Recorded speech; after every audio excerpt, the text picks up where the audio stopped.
We are part of a statewide coalition called Cover Arizona. You can go to the website is coveraz.org.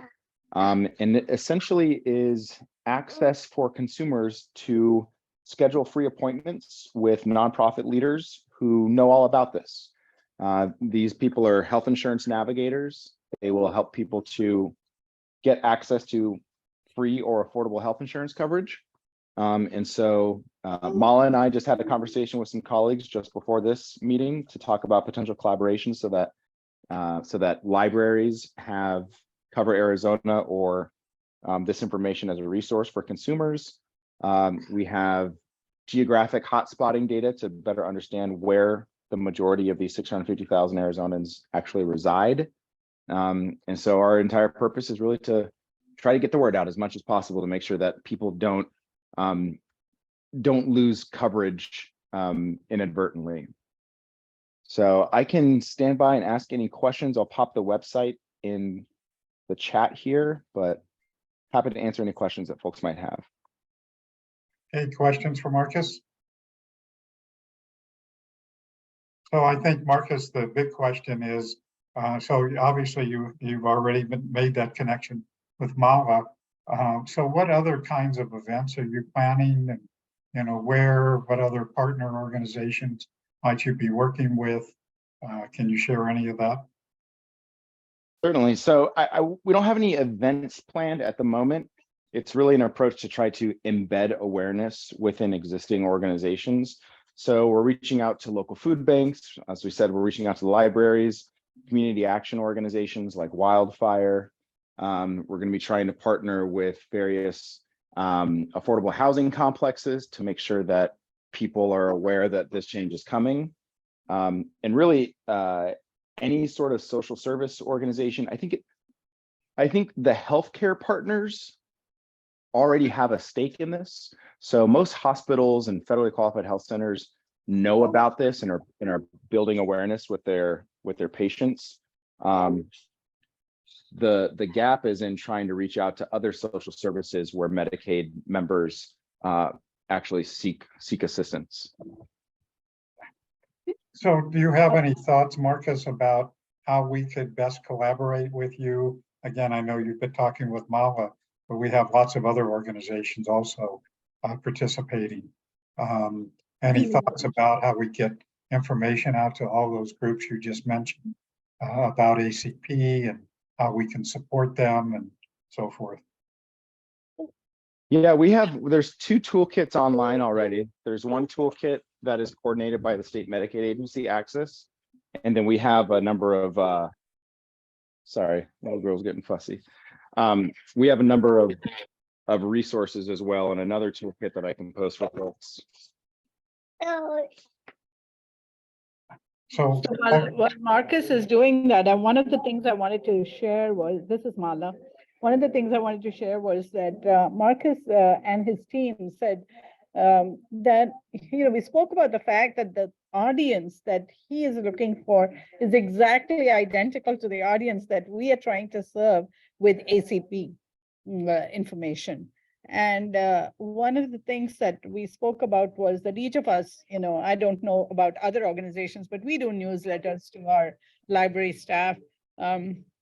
We can put in a little information, a little blurb that says that the health insurance is about to change and please be aware of it. So, and if you need more information, go to coveraz.org, so that you can connect with a navigator there who can give them more info, give your patron more information, because the patrons who are going to ask them questions about this are likely our targets for ACP as well. They also said that they could do a presentation for the navigators and record this presentation so that we can make that recorded presentation available on, for example, on Connect Arizona, if we can make that happen. We don't need to know the nuances of how to sign somebody up for health insurance. That's more than what a librarian would be willing to take on. But at least you know, the one thing we know for sure that librarians are extremely good at pointing people to where the information is. And if we have it in the same place where we have other things that our librarians would go to, like Connect-Arizona, then they are more likely to be able to point people out to that. So again, they have the resources. If they need to get their Pell grants scanned or their NSLP data scanned or whatever else, the libraries have scanning equipment. They can do that. They can upload it, and they can do whatever they're doing for ACP for the same health insurance as well. So that's that's what we spoke about. Okay, so a couple of quick things, again, because Marcus has to leave. We're pleased to get to, again, welcome Lyle Ishida with the FCC. Lyle, do you have anything that you'd like to add? Sorry, let me unmute. Hi, everybody. No, Mala and I had also talked about this since last week.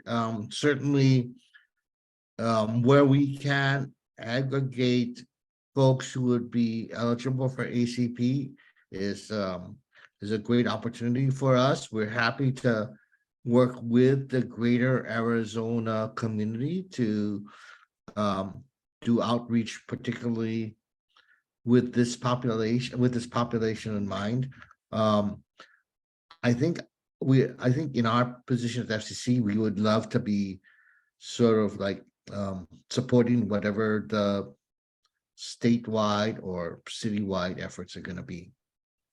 That's okay. So obviously, Lyle, and again, well, so two quick things. One, I wanted to just see if Mauricio, if you wanted to add anything. And then I have talked with Mauricio and Mala about taking on sort of a leadership role for the task force and facilitating this continuing discussion with Marcus and Lyle, so that we can really look at how we can best support this collaborative partnership. Mauricio, do you have anything you'd like to add?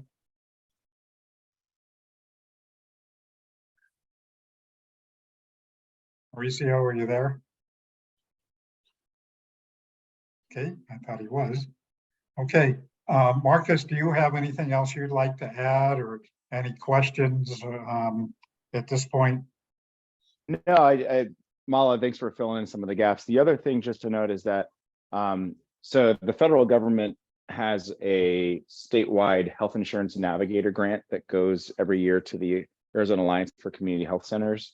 They're the ones who manage a statewide network of health insurance assisters and navigators. Obviously, the whole crux of this conversation is that folks who need health insurance, particularly Medicaid coverage, often have many other needs. And so those health insurance navigators, while health insurance is in their title, they also do a number of other benefits enrollment work. So SNAP benefits and TANF benefits, some housing resources. So we're more than willing to kind of find opportunities to collaborate. If ACP is something that would be of benefit to those health insurance navigators for their families that they're working with, then certainly there's some kind of cross-training opportunities to explore. So obviously, consistent with our many discussions about the need for navigators, that this is certainly one thing that we could look at. And again, Lyle, that kind of falls into your bailiwick also, is how do we get navigators trained? So absolutely. So love to work with the crew, but the short answer is on us for our training. We would provide both navigators, just train the trainer in terms of just navigators to help folks who help people, and also an awareness session on the ACP enrollment process, which can get sticky as a separate training module. We're going to do that sort of by schedule. We'll schedule it out by Zoom and do that both. Happy to do that on Monday through Friday or on weekends if necessary to maximize participation. And then separately, a number of we have this little secret print plant So on the toolkit, we'll be able to print, any number or maximum of have handouts and information sheets for navigators to be able to take door to door. And they're available in 14 different languages, as well as accessible formats for those who are in our disability community as well, Braille, large print, audio files, etc. So happy to provide those as well, free of charge, to the greater good of the state of Arizona. Okay. Carla, did you have something you were trying to get my attention earlier? Did you have something you wanted to add or question?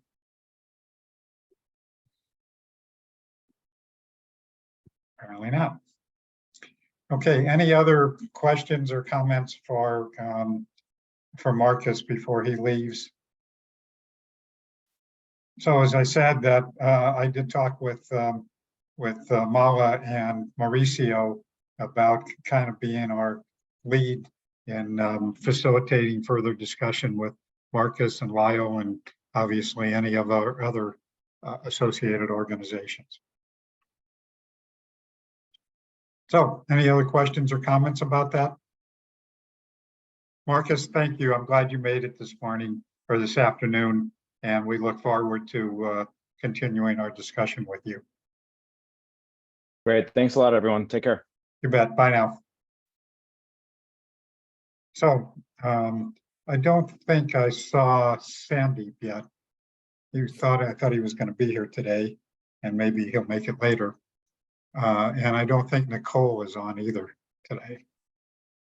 Oh, So I'm here, Steve. Oh, I'm sorry, Nicole, I missed you. Go ahead. No worries. Do you Sure. have anything you want to add? Do you want to bring update today? Sure. So I spent last week also with our state broadband director, Sandeep, in Washington, D.C. for the State Broadband Leaders Network, which is facilitated by NTIA. So that was a really exciting in-person event where we covered a lot of the federal grant requirements that the Arizona Commerce Authority is beholden to for the broadband and digital equity programs. We went pretty in-depth on how that office is going to be creating their sub-granting rules for BEAD applicants, as well as taking a deep dive on pacing for the planning and implementation processes, as well as a few other topics like the environmental and historic preservation requirements and tribal consultation and other things. Unfortunately, this group knows that we're still in a bit of a holding pattern, but I know that the office is excitedly interviewing for a number of positions. So we're happy to see that office capacity grow. And they are planning to finalize the selection of contractors for a number of their broadband activities, including BEAD and DE next week. So we're all very excited about that. In addition to a number of tasks that FPOs do, we look at legislation within state legislatures that could impact broadband and digital equity projects. A couple of ones that piqued our interest in this current legislative session are HB 2602. These are all heard in the House Transportation and Infrastructure Committees, by the way. This first one is actually about railroad right-of-way permissions, which is exciting stuff for some of the builders and ISPs out there, which actually imposes a standard crossing fee of $1,250. So that's currently in Arizona, it's pretty unregulated. So railroads are able to charge all sorts of fees at their own discretion. So we'll be interested in following that. There's also HB 2614, which is a state broadband grant program, which would be administered under the Commerce Authority. 2636, which requires wireless providers to obtain written permission for any wireless facilities that are going to be placed within half a mile radius of single family homes and schools. So, just something that we're keeping on our radar as we continue to be supporting the broadband office. I don't know that I know everybody on this call. I should have introduced myself first, but I'm Nicole Umaim. I'm the program officer for Arizona. I work for NTIA, the National Telecommunications and Information Administration. And in addition to a few other roles, I'm here to be a resource for all stakeholders at Arizona to make sure that we are effectively implementing the infrastructure funding for broadband and digital equity here in the state. Okay, any questions for Nicole? Yeah, I'm sorry, Nicole. Where do we find that updated information about the wireless, priority, the rules? The introduced bill. Let me put that. Oh, it's still in bill form. I'm sorry. Yep. But Okay, my I'll put those in apologies. the chat. Yep, I'll put those in the chat for you. Oh, great. Thank you. Okay, anything else for Nicole? All righty, moving on. Thank you, Nicole. Glad you could make it today. That was very helpful. So moving on, I want to jump into the National Tribal Telecommunications Tribal Broadband Summit coming up on March 20 through 22. We discussed this a little bit at our last meeting and have invited Duncan Whiston, who is the interim GM of Alluvian, which is, many of you know, is a subsidiary of Gila River Telecommunications. And he is actively engaged with NTTA. And so they kind of asked him to kind of represent them and talking about that upcoming conference. I saw a draft of the agenda. It's pretty amazing agenda. So with that, I'm going to turn it over to you, Duncan. Do you have anything you want to share? Yeah, sure. Thanks for the intro, Steve. So yeah, just being a part of NTTA, fortunately, us here in Gila River, we have a very solid broadband company already established. We were created in 1988, so we've had a little bit of time to develop our broadband infrastructure and our operation internally. And we are one of the primary members of the NTTA.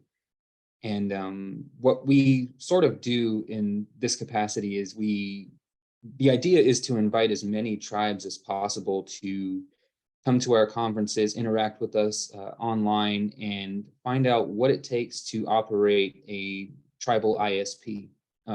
As many of you are aware, the funding that's available out there today has spurred the creation of new tribal broadband companies. And a lot of them have many questions about, how do I get started? What are the resources that I need? Who are the contractors that I need to be talking to? How do I apply for funding? Once we've got the funding, what's our next step? There's a lot of different questions that arise. And with those questions, the nature of our summits has changed we've typically done them every 6 months. And as we move forward as a group and new opportunities present themselves and new challenges present themselves, our agenda will change from time to time. And it's been a great group to be a part of. And it's really about collaboration, tribes getting together, seeing what works and what doesn't. And I think one common misconception is that tribal broadband looks the same across the nation, but for those that come and visit GRTI, it's very different than those who would be visiting, another tribal community who doesn't have access to the same resources or the same size team.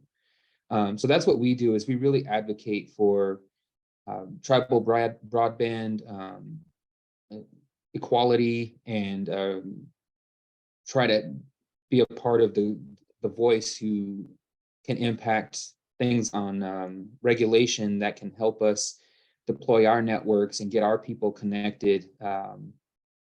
Tribes are definitely on the wrong side of the digital divide as a whole, and we're working hard to make sure that our people are getting the access to the resources that they need. So yeah, we've got the summit coming up on March 20th through the 22nd, and we will have a fall conference later this year, date TBD, but yeah, the goal is to keep the discussion, centered around tribal broadband and getting us the infrastructure and tools that we need to deploy the network. And I have a feeling that down the road, this is going to evolve into more of a discussion around use and adoption. Right now, many tribes are just so focused on getting the infrastructure in the ground that I think there's going to be a whole nother discussion after this. And I look forward to it. So happy to answer any questions you guys might have. So Duncan, a couple of quick things. First of all, you just mentioned a really important issue, which is the use and adoption. And do you want to tell people just quickly about what you guys have a subsidiary focused specifically on that, and maybe you want to take a few minutes to talk about that, because I think it's an interesting model for ISPs to look at that whole issue of use and adoption. So I don't know if you want to take a few minutes to talk about that. Yeah, so like I said, GRTI and Gila River, we're kind of ahead of the curve as far as tribal broadband goes. And our community is in a place where we are ready to start addressing the use and adoption piece. We've got, I believe it's 70% fiber to the home in our community. And so our people have access to this whole new tool, and not all of them are aware of how to maximize its potential. So recognizing that, when I was in the marketing department with GRTI, I would host digital learning labs and help get our elders and community members up to speed on, what smart devices are out there. How do you create a Word document? Just it always varied from course to course, but a couple of people spearheading this initiative we found was not enough. So what we did was we started the Digital Connect initiative, which is another subsidiary of GRTI, and they are tasked with introducing technology to the community, providing training, workforce development, and just opening up doors for our community to explore technology and all of its capabilities. As our network continues to grow across the state, on the Alluvion side, we hope to foster more training for our community members to get to know, everything from fiber splicing to network engineering, so we can create independence and have a path for people who are coming out of high school and want to learn a trade. And we hope that DCI can be that conduit that gets people from high school into the broadband field. So it's covering a lot of gaps, but certainly their main priority is introducing technology to the community and getting them familiar with everything that is at their fingertips now with fiber in the community. You're a good example of what the ISPs could be doing in this space beyond just the connectivity side. And I know I talked with you a little bit, and I talked with your other folks a little about how do we continue that dialogue and use you as an example of the use and adoption challenges. Right. Yeah, I think it would be great and I think one of the reasons it kind of happens to us is in our community, GRTI is looked at as the leader in all things technology. So it kind of always naturally flows through us, everything from training to cellular coverage. Like, even though that's not our space, we do everything we can to enable connectivity for users and enable education and training whenever possible. Right. Nicole, you put a comment in the chat about that NTIA meeting and about opportunities for the tribes. Yep. So NTIA is coordinating with NTTA. Lots of fun acronyms there. But that is that end session is specific to tribal broadband leaders and tribal leadership as well. So not necessarily a free-for-all in that case, but maybe just relevant to Duncan here. So Duncan, one other thing is this conference, I believe, is not open to anybody and everybody. It's primarily focused on tribal leaders. But if anybody wanted to attend, can they contact you to see if it's possible? And that they can, as you and I chatted a little bit of how can they best coordinate with you and with the tribes. Yeah, certainly. I'll be happy to drop my information in the chat, and also I can put the information for Sonia, who is in charge of distributing the registration information. You can also visit our website. It's nationaltribaltelecom.org. There's a lot of information there, and we're working on revamping our website right now to just give it a more modern look, but it'll always be there. And yeah, we try to keep the conversation tailored to tribes, because we get 3 days to really sit down and dive deep into the issues in tribal broadband. So we don't want to lose track of that. But if anybody is interested in collaborating with tribes in their state, or sharing resources, or just picking each other's brains, I think this is a great place to do it. And Sonia would be able to direct those who are interested in, which category they would fall into and where they would be a good fit. Okay. Any other questions for Winston? Excuse me. Duncan? For Duncan. So, Yes. hi, Duncan. This is Rory Conaway. We're looking at several bids right now from the Final Mile Project organization, and either two of them or three of them are on tribal lands. I believe one of them is in the Navajo tribal land area. Is there anybody that we could talk to there that you might be able to guide us to, that could help with us not only bidding on the not in terms of bidding on the project, but to kind of guide us as to who we would talk to on the tribal lands if we're selected as one of the vendors? We have zero experience working with tribes, for any kind of project like this. So you would be looking for like guidance on the process for working on that project on a community? Yes, we've done a lot of one-off projects for construction that's been done on tribal lands, but and that's been a very complicated process, even launching a single antenna on a building just to give internet. This would be, we expect this to be significantly more difficult, especially if we have to put up towers and so forth. Yeah, for sure. Anytime you're getting involved with, putting infrastructure on tribal lands, it's a much longer process, I think.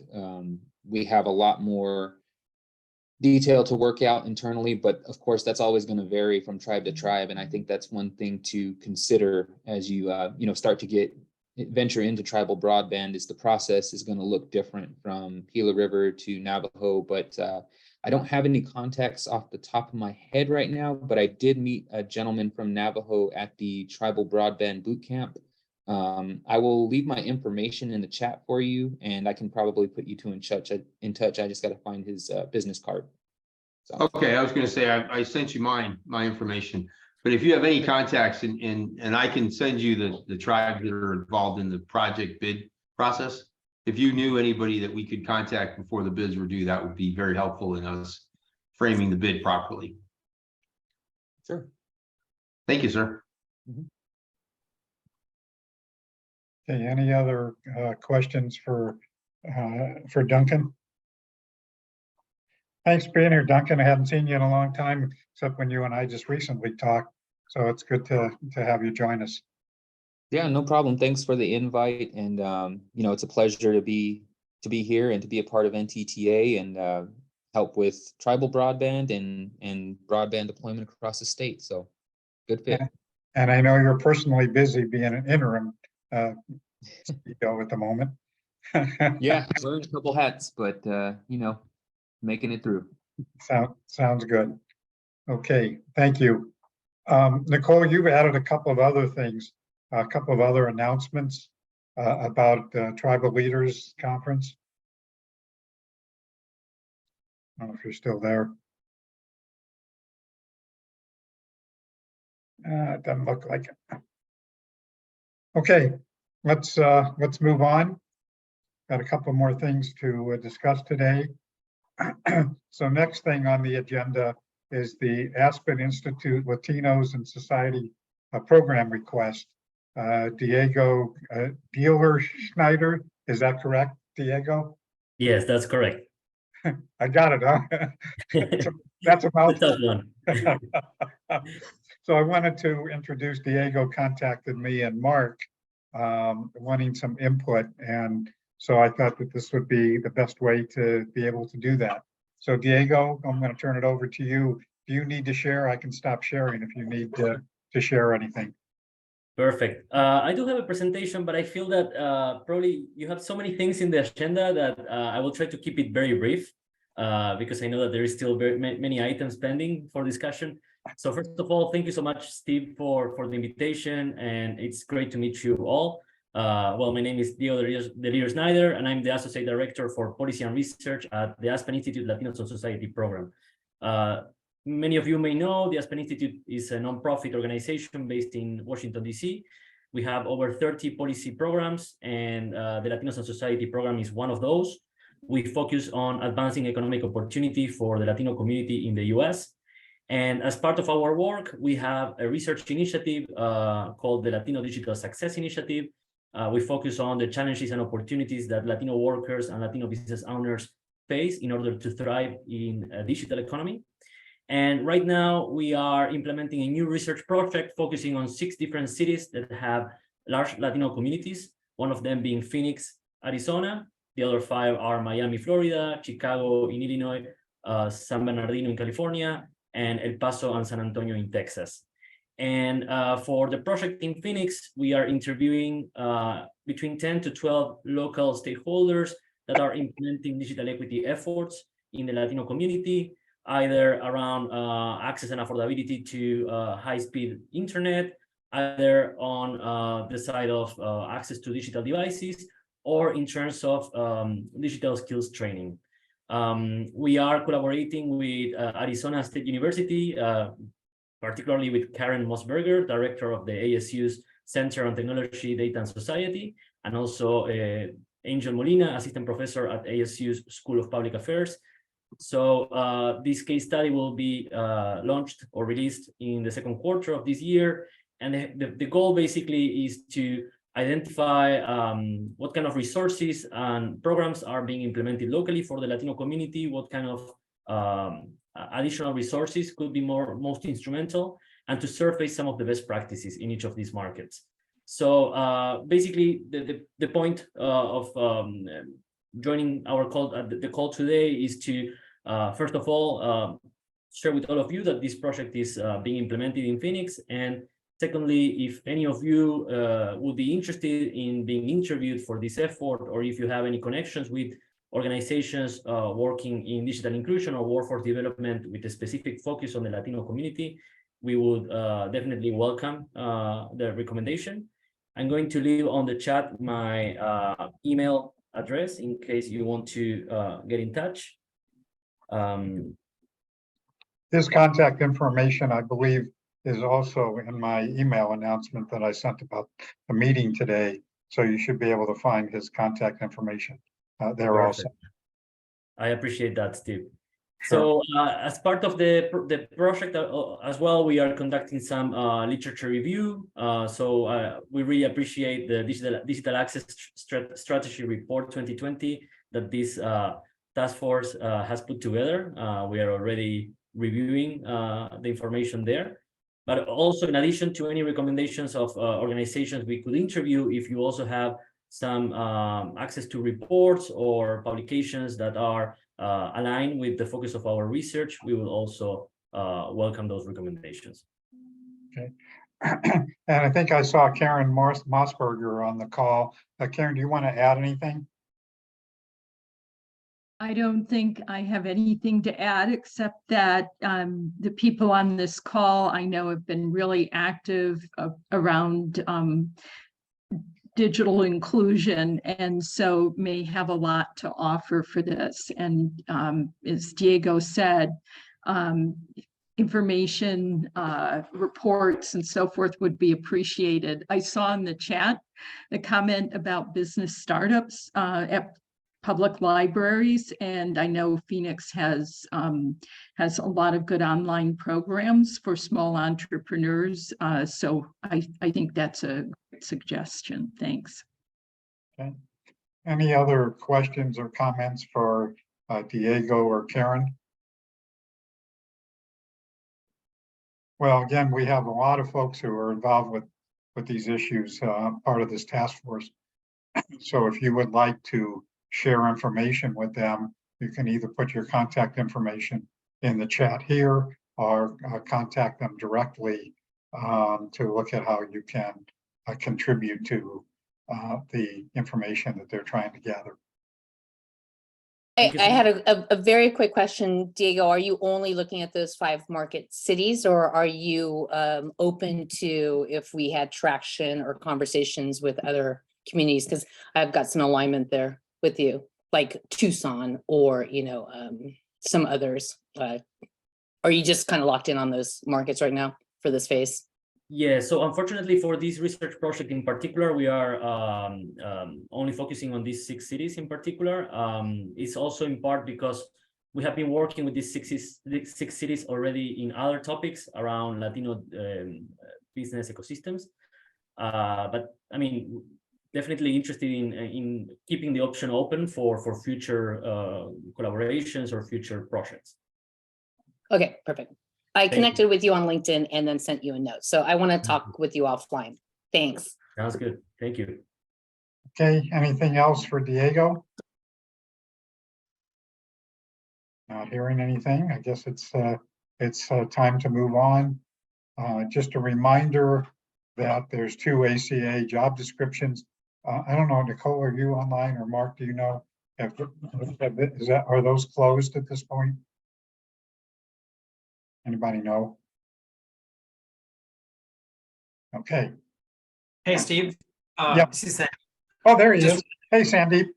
Hey, how are you? Sorry, I was not able to attend the last one. I was in DC. Yes, just to give you a quick update about the job, we received some tremendous resumes, and we are interviewing at this point. Okay. And so do you have a kind of a timeline of when that will be all done? Hoping to finish everything by end of this month. Like our expectation is we will have our team ready to go by end of this month, or that person will start at the end of this month. Okay. So first of all, Sandeep is the state broadband manager for the state of Arizona. Sandeep, do you have any other updates, anything else that you want to share today? We don't have any particular update. We are very close to selecting our vendor for digital equity and bid. Look for an email probably some point mid next week, and hoping to hire our staff at the same time that they can start working towards our 5-year goal. At the same time, I just want to mention that there are numerous studies out there. Mark, again, thank you for posting the estimate, but just want to make sure that there are numerous studies. Nonprofits are involved, kind of like estimating how much money states are getting. But we asked that to the NTIA director, Evan Feynman, who's the director for BID program. Apparently these numbers they are not validating any of these numbers. We will not know anything until the map completely finalized. We have another set of challenge coming up. Unfortunately, that part of challenge will not impact the funding mechanism, but they are still encouraging us to submit another challenge by March 15th through March 30th. Unless we have the actual map FCC is releasing to NTIA, we don't have any estimate, or NTIA doesn't even know at this point how much they will be able to allow states to deploy. So these are the numbers coming from different organizations. Probably it will be something close to that, but then again, NTIA didn't confirm any numbers at this point for any of the states. Okay. Any questions for Sandeep? So Sandeep, I know you've been really busy And I bet you're anxious to get the staff on board and have some additional help. We have our, we already confirmed our GIS analyst, GIS and data analyst. She's starting from next Tuesday. So very excited about it. I'm definitely going to invite her for the next meeting, and we'll be able to introduce her. Sounds great. Any questions or comments for Sandy before we move on? Hearing none. Let's move on to next thing. So Andy, are you still online? Andy Sinclair? Yes, I am. So Andy, I don't know if you want to comment. There were at least three. Andy's been great about sending a notice of funding opportunities, and many of them are appropriate for nonprofit organizations who are engaged with digital equity, digital inclusion kinds of activities. So Andy, I don't know if you want to share those or you want me to, or how you want to, but I did want to acknowledge you're sending those resources. Yeah, I get a lot of grant funding information literally daily from government. Let's see. Okay, I can't think of my list. Some of the private organizations, maybe AARP, which has a grant funding that's going on right now up until I think March 6th. And they will fund all sorts of community-related projects, and broadband and digital inclusion would be included in that. Other organizations may be some of the retailers and banks in your area that would fund various community programs. Again, going back to broadband. I'm going blank right now on government. Oh, what is it? .gov. Did you put me on the spot? Okay, sorry, Andy. So just No a problem. reminder for you that at least the three that I think I saw from you was the Desert Diamond Casinos, U.S. Bank Foundation, and the AARP. Right. Those are out there, and they literally come about daily. I'm trying to find my list. Oh, grants.gov is the one that I was thinking of. They have a ton of various grants out there. Vitalist Health. I go through their list of programs and grants all the time. Local First Arizona, through the Arizona Economic Recovery Center, also puts out a tremendous amount of grants, literally every week. Yeah, So I try to get we've the had them information we've had them present to us. We know them pretty well. Haven't seen them get as much involved in broadband as other local infrastructure, but they are quite interesting. Yeah, they may not get involved directly with broadband, but they know where the grants are. And a lot of those grants can be used for broadband, not only installation and technical assistance, but also digital inclusion. So I try to get that information out as soon as I get it. So Andy, this actually kind of fits with, hopefully we'll get moving here on our updating our plan.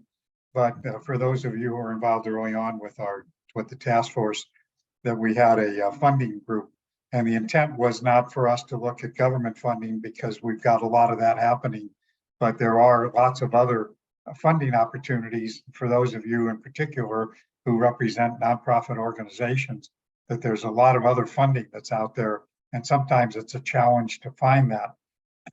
So I appreciate, Andy, that you're sending this information, and we do need to reconnect with the other folks. So yeah, one thing about Andy, these maybe grants, you want they may send. Excuse me 1 second. go ahead, Steve.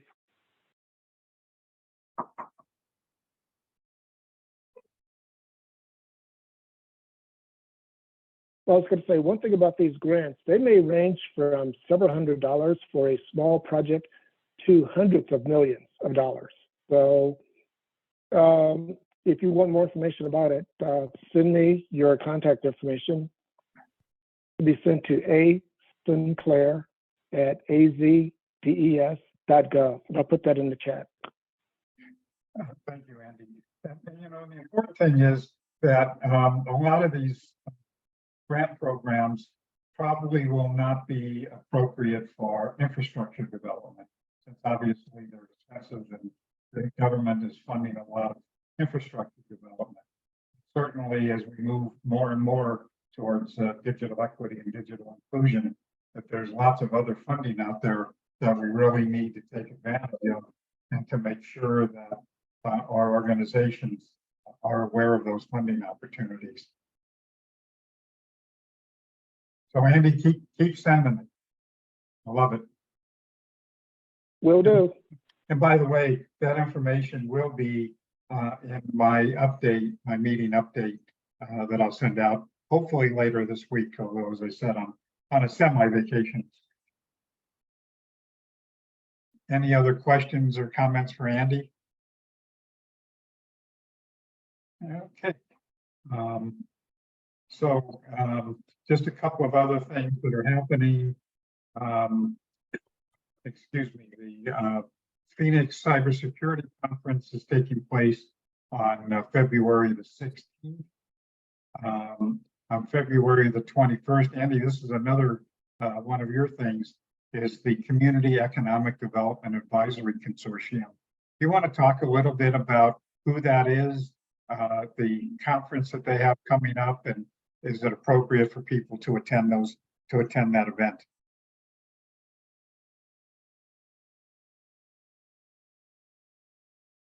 Andy, are you still there? Yeah, I put myself on mute. Sorry about that. No problem. Community Economic Development Advisory Consortium came out of an idea that I had when I worked for Carrier Corporation, the heating and air conditioning manufacturer. I used to meet with utilities nationwide to talk about energy efficient products. And I would work with the utilities to get an idea of what they were marketing in their communities across the country.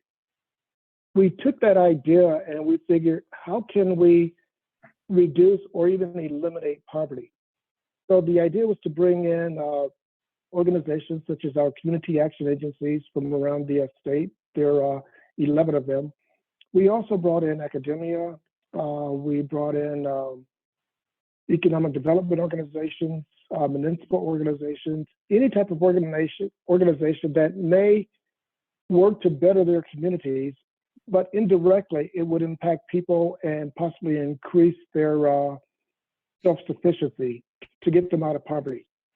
So I pull these meetings together quarterly to have people talk about what their particular programs are, be it they're at one agency, such as a food bank, such as a community organization, such as academia, talk about what they're doing and how that is impacting poverty reduction. So if you'd like to be on that list, I put my contact information in the chat. So please contact me and I'll add you to that list. Yeah, I mean, but we meet quarterly. That's a virtual meeting? That's a virtual meeting.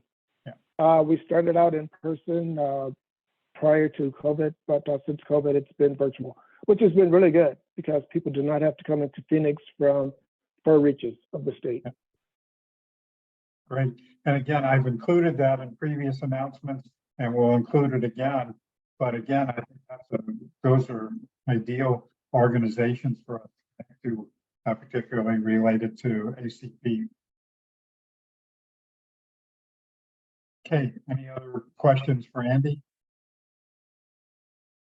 Okay, moving on. Carla, do you want to talk about your Arizona Women in Cybersecurity event coming up?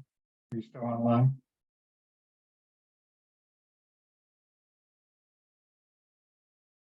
Oh, we must have lost her.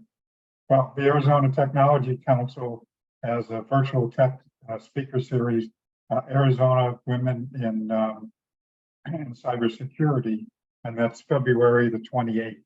And again, that will be in my newsletter update. Okay. Next thing is March the 9th. There will be an annual Tribal Hub virtual tribal cybersecurity summit. The event is free to attend. And it looks like that's online also. So again, you'll have that information in my newsletter. And then the last thing is the National Skills Coalition, in partnership with the Federal Reserve Bank of Atlanta, is two things. They're releasing a report called Closing the Digital Skills Divide, real-time snapshot of demand for digital skills in the U.S. labor market. And then they will be having a webinar on February the 26th. That's that we excuse me, that is taking place. Distracted by an announcement here. Closing the digital skill divide, the payoff for workers, businesses, and the economy. And I believe that also will be virtual. And so again, I'll be sending out that information in the newsletter. And then the last thing, which we've announced a couple of times, is on March the 30th, this is the Harris Elementary School in Mesa is looking for organizations to share that they're having a STEAM event. I was reminded that it's a STEAM event taking place from 5 to 7 p.m. And they're looking for organizations to come and share information and maybe have an exhibit table at their event. So encourage you all, since you're all very much interested in STEAM, that you might want to do that. And then the last thing, Sharika, do you have something, anything you want to talk about with your event? No, I was just sharing that I was able to stand up a Super Bowl STEM event in aviation on Friday for 70 kids came, and they all received a STEM aviation kit as well as a free refurbished laptop from Microsoft. So it was a good day to get more kids connected. Fun times. Cool. As always, Sharika, you do great stuff. Thank you. Thank you. So let's jump into any other updates. Mala, Aaron, I don't think Holly's online, but Mala and Aaron, do you have updates from the State Library?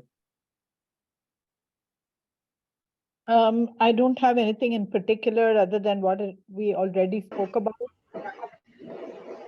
So Holly's here as well. Holly's here. Was that in? I'm here, but I'll turn my time over to Aaron. Okay.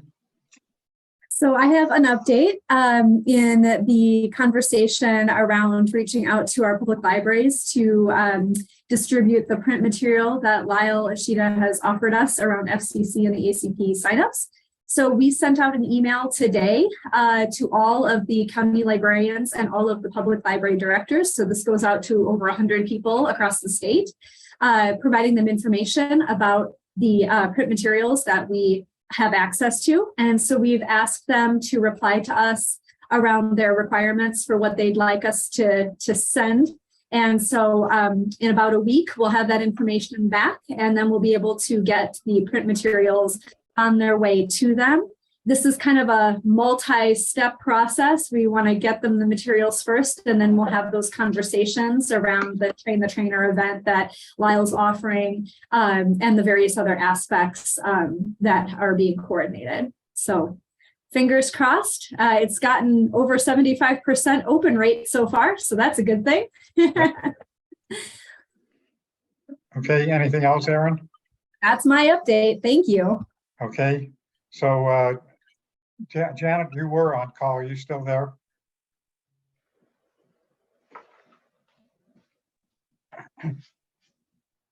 Janet, are you still online?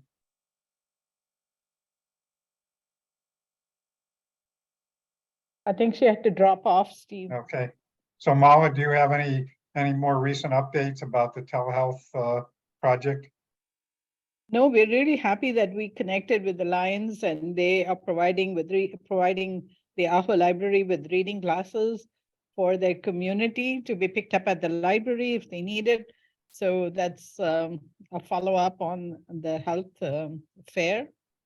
And the health fair went really well. We are hoping that we can do some more in Pima County because we have the model that we did both at Aravaca and at Ajo. And we are gearing up to do something at, in the Navajo Nation area in the summer. Awesome.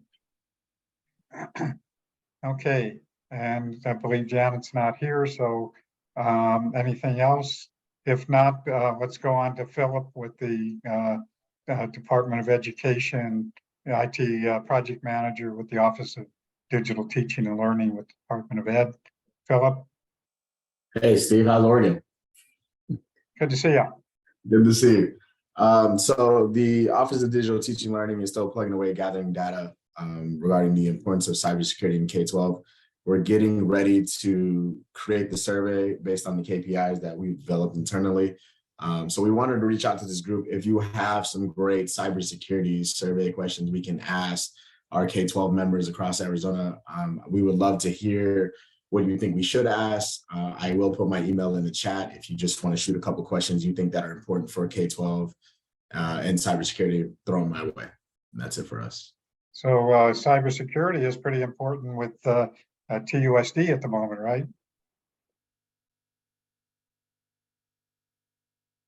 Philip, are you there? Yeah. So are they back online yet? Do you know? I was told they're still they came back, they went back down, and they're kind of in a legal thing right now, based on my conversation today. So okay. Aaron has her hand. Anything? I'm sorry. Is there anything Aaron else? has her hand. Okay, and Karina, I don't think you're online, and Mylan, I don't think you're here today. Cindy, do you have anything you want to update us on? Hi, Steve. My camera is off at the moment. I can't get it on, but anyway, yeah, no, I don't have any updates this week. Thank you. Okay. And we've already heard from Nicole. I don't believe, Derek, are you here? Don't believe so. Rory, do you have anything that you want to tell us about the Final Mile project? No, we're done. I mean, we got every area now has users attached, and we're still cranking it. We're still taking orders now. So it's pretty much rocking. It's pretty much finished. Cool. Okay. Well, we're about done. Does there anybody have any other information, announcements, questions, needs before we end for today? Yeah, I'm sorry. I have one more thing. I forgot. Sometimes I get lost in a week and forget which meetings I've been to since I've done a thing. So I just wanted to give you a quick update on the event at the Guadalupe Library last week, Wednesday. The Housing Authority of Pittsburgh brought the Jerome Bettis, they call it the Wow Cyber Bus is what it's called. And it was touring here because of the Super Bowl. And they did two back-to-back events at the Pasquayaki Tribal Housing Authority and then also at the Guadalupe Library, which is one of the Maricopa County libraries last week. And we were able to go and hang out with the community there at the library. Maricopa County invited us to share information about Connect Arizona. There were probably, 50 to 75 different families there that all heard about Connect Arizona and the digital navigator resources that they offer. And then the folks from the Jerome Bettis Foundation were also providing tablets to nearly every family that was there got one, which is amazing. And they also, one of their goals is digital literacy, but also they do ACP sign-up events and things like that through their van as well, that tours. And they walked away with information about Connect Arizona as well. And so that was a really fun event to be at as well. And a little Super Bowl connection for us as well. So thank you for letting me jump back in. Not a problem. Anything else? Anybody? So Aaron and Sharika both just reported that because of a sporting event like the Super Bowl, we were able to attract and circulate hardware, right? iPads and Sharika, you'd mentioned laptops. I mean, that's huge. And I don't see that anywhere in the news. I don't see that anywhere on, so I'm telling Aaron and Sharika, those are the types of things that the Force for Health, right, wants to brag about, wants to make a story about, wants to share pictures about. So, I would love to get with both of you on that. Or if you have press releases, send it to us and let's just make a big deal about that, because that's a big deal. I mean, that hits directly to the whole reason why this whole task force exists, quite frankly, to both get the access, but also to get the hardware components. And I feel like we're under celebrating that. I don't know. That's just my take on that. I think that's a big, big deal. I know that, oh, sorry, go ahead. Oh, I was just going to say that I agree with Lucy. However, that said, now is the time to get that message out, because if we had tried to get the message out while it was happening, it would have been completely obliterated with news about the Super Bowl and Rihanna and whatever. So now is actually a great time, that because of this has happened, and look at how many other opportunities we would have to do this. So yeah, I totally agree. Just with my background in news, I think now would be the time. So if you guys have press releases, I'm happy to help too. Ilana, this is Kirk. There was a big ASU STEM event too, wrapped around the Super Bowl leading up to it, that we might also be able to piggyback some of that momentum. Yeah, and Lucy, I don't know how you feel about this, but that, I think rather than one-offs, as great as the work was that Aaron did and Sharika did, I mean, I think for a news story, they would want to have a few of these examples and like a bigger number, if that makes sense. Like, I totally get. I mean, I led the STEAM team tour behind the scenes for the Arizona Bowl, and I think it's always interesting when we're opening up STEAM related occupations that go on behind the scenes of real life sports, because people just don't realize that it's all science and STEAM based, professions. And there's like 50 of them. I mean, there's 100 different professions, especially at a Super Bowl level. So yeah, I agree with you, but I think that each one can stand alone as its own. We got the press out there for even just our little Arizona Bowl, which is like this big compared to like the Super Bowl stuff. So I'm curious, Sharika or Aaron, did you guys get press coverage? Did you get the news to cover that at all? I can speak to the event that was at Maricopa County. It was a very short turnaround for the organization having reached out to the library, and actually the only reason that I knew about it is because I used to work for Maricopa County Library District, and so I follow all their Facebook pages, and I saw them posting about it, and so I reached out to the manager there and said, "Hey, can I come?" So it was a very quick turnaround, and I don't think, at least for that event, past very local coverage. I mean, there were, camera people from the tribe, and then also from Maricopa County Library District. And so it'll have coverage on, their pages and their newsletters and their Facebook and things like that. But past that, no. I've been kind of stalking the foundation's webpage too, and their Facebook, and they've got presence everywhere, but I'm sure that they're just about getting ready to drive back home, and so it's probably taken them a little bit of time to, settle down after the event as well. So unfortunately, not much has been posted yet, but we shared about it ahead of time on our channels. So that's all I can say for that one, at least. I'm going to interrupt for a minute because I want to, Ryan, are you still there? Ryan Murray? Yes, sir. I'm still here. Can you hear me? Hey, so yeah, good to see you. I haven't seen you in a while. So Indeed. Ryan, can you introduce yourself real quickly, and what's the latest and what's happening? I know there were some questions about funding for the schools and continuing to get support from you. And so anything else that's on the horizon? Yeah, so short version, introductions for those that I haven't met. My name is Ryan Murray. I'm the Deputy Director for the Arizona Department of Homeland Security and the Deputy State Chief Information Security Officer, also the third longest title in the state, maybe. It's pretty close. But essentially running our state cybersecurity team, one of the things that we're most proud about, and something that's obviously really relevant for this group, is providing cybersecurity tools to all of our state and local governments, including K-12 school districts at no cost to them. So several significant cybersecurity tools that would be otherwise unavailable for most of our rural and underfunded school districts are available for them to protect themselves. What Steve mentioned is that unfortunately this program is currently being evaluated by the governor's office, and our funding was cut essentially back down to one-time funding as part of the executive budget proposal this year. We are lobbying heavily for that to be reinstated as ongoing funding, just because this is obviously a very significant critical program for a lot of our local government entities. And seeing this program go away next year would be devastating to a lot of people.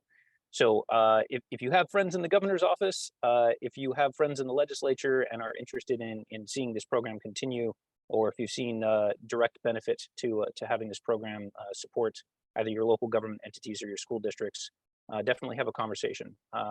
We certainly are, and I think as more and more people reach out and say this is something that's really important that we support, the more that we hear from people, the better. So any questions, any thoughts on the program itself? I know Philip's on the line from ADE. We've been working very closely with him and his team to try to get the word out there and support the K-12s as much as we possibly can. But I'd be interested to hear from other entities that are potentially participating or interested in participating in the program. So Ryan, I had a couple of quick things. One is that, again, I'm glad to see that you and Philip are connected. Do we have a sense, and maybe this is a question for you, Philip, about where are the school districts in terms of security at the moment? And related to that, of course, as I asked earlier about a TUSD, and I don't know, Ryan, if you had any, I sent them your contact information and said, I thought if they don't know you, that they should, and they should contact you. And I don't know if they have done that or not. For those of you who don't know, TUSD has gotten hit with that was a ransom attack, was it not? Correct. Yeah, And they so got locked up with ransomware end of January, and they've been, as Philip said, up and down since then. Yeah. I'll just add some additional context. We're supporting in various degrees, one way or another, approximately 200 total entities across the state. And I'm just looking at my numbers here, about 124 K-12 school districts. So some of those are fully engaged, completely deploying a lot of the tools that we're using, though the others are still in the process of deploying those things. A sort of sad metric of sorts is TUSD was not one of our participants, unfortunately. So this is one of those things it's really frustrating. This potentially could have been prevented had they had access to these resources, and it's not for lack of trying, right? They started the application and didn't finish it, unfortunately. So it's one of those things that we're trying to use it as a lesson learned, right? Unfortunately, we need to learn from some of these devastating incidents that are happening in our communities, and hopefully prevent them from occurring elsewhere. I have reached out to them. Unfortunately, we've run into something that we see pretty frequently, is that once lawyers get involved, no one wants to talk to anyone. So they engaged their cyber insurance company, which engaged their incident response team, and both sides have engaged their lawyers and essentially told no one to talk to anyone. And it's really unfortunate because we just want to get information on what the attack was, how it occurred. We don't care about liability. We don't care about blame. We want to take that information and share that with the rest of the community so we can protect every other school district across the state, right?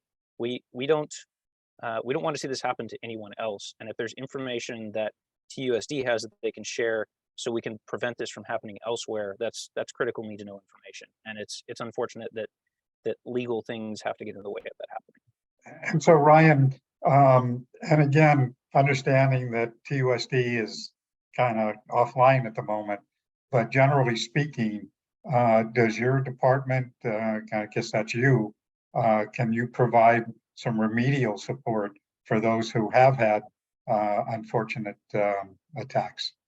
Yeah, so if any entity does experience a significant cyber attack, we have multiple resources that we can utilize to help respond to that. So my team can directly help impact, go in and find out how bad is it, how did the bad guys get in, and provide those tools at no cost to you to help recover and respond to it. We also have a direct connection to our National Guard team, so they can be called in to respond to any cyber incident impacting any local government entity, including school districts, as well as several of our critical infrastructure partners.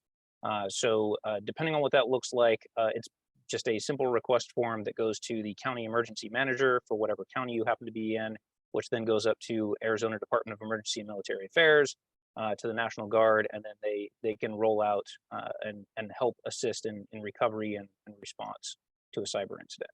So we work very closely with them. It's usually a joint effort between their team and ours to go out and help get people back online. So Philip, maybe this is a question for you. Do we know of other districts in the state that have had similar issues? And secondly, related to that is, do those school districts know that Ryan is a resource for remediation, if to help with remediation if necessary?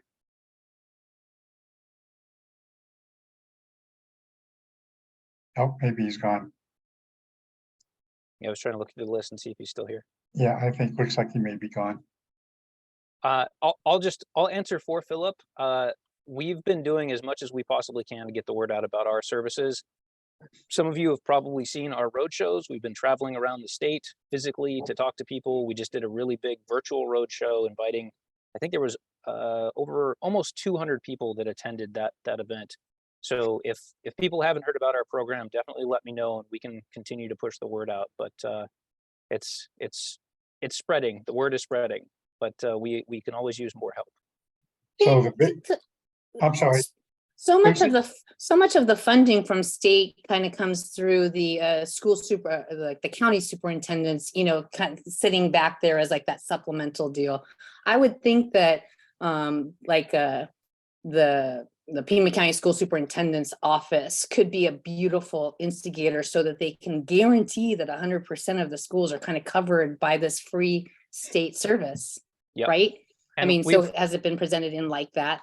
So it has, but we could definitely do a lot more of that. So we've talked to several of the bigger county school superintendents, like Maricopa and Pima, but obviously that only goes so far, right? And we've worked most of that through the counties themselves. If we had a direct connection or a direct mechanism to talk to some of those other county superintendents or other local education agency representatives, happy to do it. So whatever we can do to get the word out, really.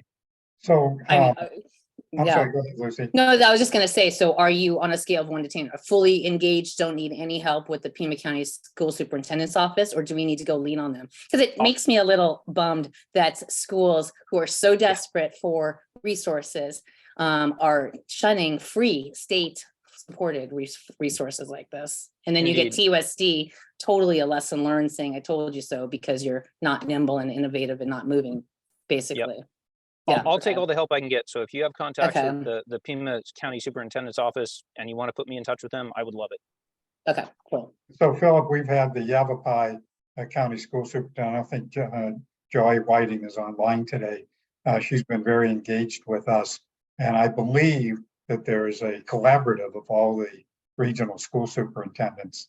I don't know how often they meet, but I can put you in touch with Joy, and I'm sure she would love to help get the word out to the regional school superintendents, and maybe you can either attend their meeting or have a separate meeting specifically about this. Yeah, that'd be great. I'd love to. And again, we'll coordinate that with Philip. I'm assuming that he's reached out to a lot of those folks, but it takes some reminders sometimes. Steve, yeah. I think you said Joy was associated with Yavapai. She's with Navajo County. With Navajo or Apache, I'm not sure Apache. now. Yeah, Apache, okay. Yeah. Oops, thank you, Horace. I have a good memory, just a little short. So Ryan, Paul here. I've heard some fantastic things about your department with Homeland Security and also the U.S. National Guard with cybersecurity intervention activities too. With all the legal discussion, once somebody's in the midst of an event like you outlined, it turns very differently based on their cyber insurance and the attorneys. However, they can set up those legal arrangements in advance and have it so that way you're more of a reactive force in the background while everything else is still going on with whatever cyber insurance and lawyers they have. Yep. Because and you're we've still subject to all the NDA agreements and things like that. And I think that's something that maybe school districts and the leaders in the school districts don't probably comprehend or understand, that once you're in the midst of an event, the thing you need is resources, not just to find out what's happened, but also then how to recover from it. And many of our school districts are struggling to, fill positions to start with, and especially in IT and networking and cybersecurity. And that's assuming they have a cybersecurity person, right? So I'm wondering, one, what is the take-up rate across Arizona by school districts who are proactive in signing up in advance? And then two, how do we get to those superintendents and their executive teams to really bring it home that this is a very rare service and a rare opportunity that they have to engage and set things in advance to be very proactive. And the thing that I think about is some of the policy work. There are policies that get developed across the school districts, and they typically come from one of three different policy organizations who recommend a policy. And I'm also wondering if there's a policy framework that could be attached to it to help indicate to school boards that, hey, you probably should have a policy around this, around cyber incident response. And that too might be another avenue. So I think there's a couple of avenues. School superintendents with the right executive leadership who are overseeing IT, understanding that not all executives in schools who oversee IT actually have practical IT experience, right? That's another piece. But two, from a policy standpoint, maybe there's something from a policy standpoint that could be framed to come from the Board of Education direction. So that way it's superintendents, boards coming together. But I just want to say that I've heard some fantastic things about your department and also the U.S. National Guard and what they are able to do. And the capabilities are just immense. So kudos to you and the associated teams. Well, thank you, sir. I greatly appreciate it. And it's really good to hear, to get some good positive feedback. We spend so much time in firefighting mode and, go, go, go. It's nice to hear some good words about the stuff we're doing and the direct impact that it's having on the positive side of things for some of our school districts. So thank you. So Ryan, actually, it kind of listening to Paul talk, that maybe one of the things we could look at is with Department of Ed and you and the Arizona School Boards Association could actually do some kind of a workshop or something for the school boards, besides the superintendents, but the school boards, to really understand a lot of the stuff that you and Paul were just talking about. Yeah, I'd love to do that. And I love the idea of looking at it from a policy perspective and saying, this is bigger than just, every individual school trying to figure out how to do this on their own. How do we do this at a bigger holistic level to say this is something that everyone needs to at least review if it makes sense for them, right? So I think we should really, well, maybe we can talk with Philip and look at, and as you know, there are other cybersecurity organizations in the state that probably wouldn't want, and I've been in touch with a number of them already, not specifically about this, but anyway, maybe we can talk about trying to get some kind of an event going for the school boards and maybe the regional school superintendents. Yeah, that'd be great. Okay, I'll follow up with you and with Philip. Anything else for Ryan? Okay, anything else that anybody else wants to share before we're done? We're already past time. Anything else that anybody wants to share today? If not, then I believe that we are done for the day. Thank you all. No meeting next week. The 20th is a holiday, and that's good for me since I'm semi-vacation. So we will see you all in a couple of weeks. Thank you all. Bye now. Bye-bye. Cheers.